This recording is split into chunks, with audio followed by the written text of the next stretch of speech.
Hello বন্ধুরা, আসসালামু আলাইকুম। আবার একটা নতুন রেসিপি নিয়ে আপনার সামনে আজকে হাজির হয়েছি। আজকে বানাবো সাবুর পায়েস কাস্টার্ড পাউডার দিয়ে। তো তাই প্রথমে সাবুদানাগুলোকে 2 ঘন্টার জন্য আমি ভিজিয়ে দিয়েছিলাম। ভিজানোর পর তারপর একটা পাত্র আমি জল বসালাম, জলটা গরম হওয়ার জন্য। বেশি না, পরিমাণ মতো।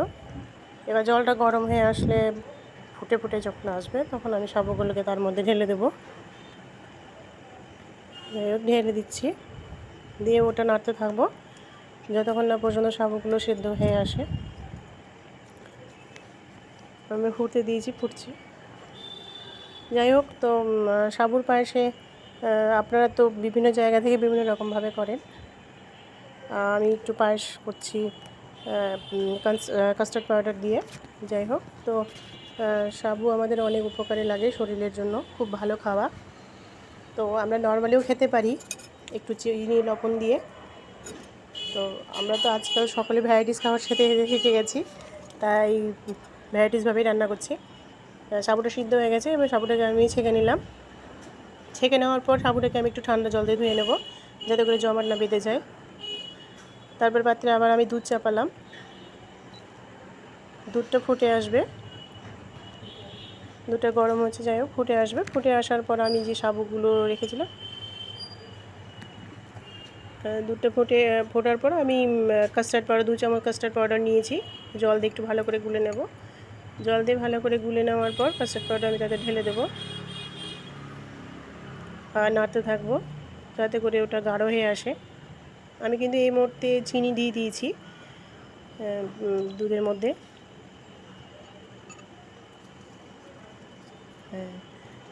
এবার নাড়তে থাকবো, চিনিটা গলে যাক। চিনিটা গলে যাওয়ার পর কাস্টার্ড পাউডার তার মধ্যে ঢেলে দেবো। আর আমি 2টো সাদা এলাচ নিয়েছি, ডাস্ট করে তার মধ্যে ঢেলে দিয়েছি। কাস্টার্ড পাউডার দিয়ে নাড়তে থাকবো। আমি একটু সল্টও দিয়েছি, লবণ। আপনারা চাইলে দিতে পারেন, স্কিপ করে যেতে পারেন। তো আমি যে কোনো মিষ্টি জিনিস একটু লবণ খাই। যাই হোক, নাড়তে থাকবো। নাড়ার পর একটু গাঢ় হয়ে আসবে একটু। তারপরে আমি সাবুটাকে ঢেলে দিয়েছি, দিয়ে সাবুটাকে দিয়ে নাড়বো। এই দেখুন কতটা পরিমাণ গাঢ় এসছে। আর একটু ঢিলে ঢিলে নামাতে হবে, কারণ নামানোর পর ওটা আবার জমা বেঁধে যায়। তার জন্য একটু ঢিলে ঢিলে করে নামিয়ে নেব পায়েসটাকে। এবার আমি নামিয়ে নেব একটা বাটিতে। ঢেলে নেওয়ার পর আমার কিছু ড্রাই ফ্রুট রয়েছে, সেই ড্রাই ফ্রুটগুলো তার মধ্যে দিয়ে দেবো। যেহেতু পায়েস, সেহেতু আমি অনেক কিছু মেলাইনি, জাস্ট শুধু একটু কিশমিশ দিয়েছি আর বাদাম দিয়েছি। এটা আপনার বাড়িতে বানান আর বানিয়ে খেয়ে দেখুন। খুব মজাদার জিনিস, একটা রেসিপি, ভালো লাগবে সকলকে। সকলে ঘরে বসে বসে খান, এনজয় করুন, মজা নিন। সকলে ভালো থাকুন। যাই হোক, আর আমার রেসিপিটা যদি ভালো লাগে তো সকলে লাইক, শেয়ার, কমেন্ট করবেন। আর কে কোথা থেকে দেখছেন অবশ্যই কমেন্টে জানাবেন।